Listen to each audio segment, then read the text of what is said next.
Hi, it's Jonathan here, and welcome to this week's Charity Digital Top 3. This is probably my hardest vlog to date because I'm going to be talking about a subject that's been all over the media and all over the Twitter sphere for the last week or so. And it's the Black Lives Matter movement that's been brought to the fore following the senseless killing of George Floyd in the US. And why is this a difficult topic for me? It's difficult because I find it hard to find the right words to say to express my feelings at this time. Of course, I'm horrified by the death of George and the death of many others, both recently and over many, many years as well. And of course, I know the issues actually run much, much deeper than that. But I've seen quite a few businesses make statements that just look like something that have been crafted by the corporate comms department, and they lack authenticity. I don't want to be falling into that trap. I'm conscious that I come from a position of white privilege. You know, I've had a comfortable life. I live in a nice area, low crime. My children have been to nice schools. I've not suffered any discrimination either. So, you know, I've been really lucky. I've been privileged, and it's really easy for those words that I might express to sound hollow, and I don't want that to happen. I'm also scared of sounding the right thing. I'm scared of exposing my ignorance on this subject of kind of, I don't know, saying something that makes things worse, not better. So it's all really quite scary and uncomfortable for me. But I also know, as a leader of a charity, I need to take a position. We're not a very large charity, but we do have a voice, and that voice needs to be made heard on what is an incredibly important subject. So I'm trying to deal with my uncomfortableness and tell you how I think it is. And that's why I've chosen to do the vlog as well, because hopefully I can share more of how I'm thinking and feeling by talking about this than by, you know, doing a short statement. So what have I been doing in the last week or so? Well, first of all, I've been focusing on trying to educate myself some more. And there's some really great sources out there. I particularly like the short vlog by Aishneen Benjamin. She's responsible for diversity and inclusion at the Nursing and Midwifery Council, and her blog's called Dear White People in the UK. If you do nothing else, read this.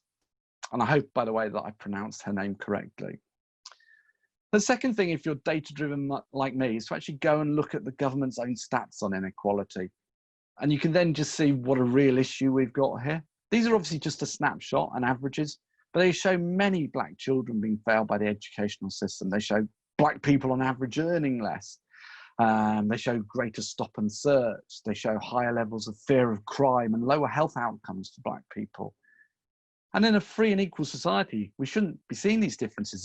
It's just plain wrong, and they need to be addressed. And of course, the third thing, which in most ways is the most important, is to actually focus on some kind of action. You know, at the end of the day, words are cheap. We actually need to look at what we're doing, particularly anyone in any kind of leadership role. And the simple facts are that we in the charity sector still need to do more in our own organizations. Charities So White have highlighted the issues, but I think there's still a lot more work to do. And in doing that work, we also constantly need to check our unconscious biases. You know, we've all got these at the end of the day, and if we're not checking them, maybe we're not doing the right things that are actually going to make things better. Now, we've done some things in Charity Digital that I'm pleased with, but I don't want to sound smug and self-congratulatory, because if I'm honest, I don't think we've done enough. One of our aims is to have a more diverse workforce, but when we recruited for our last marketing role, we ended up with an all-white shortlist. We didn't actively discriminate against anyone, but we had a pipeline issue.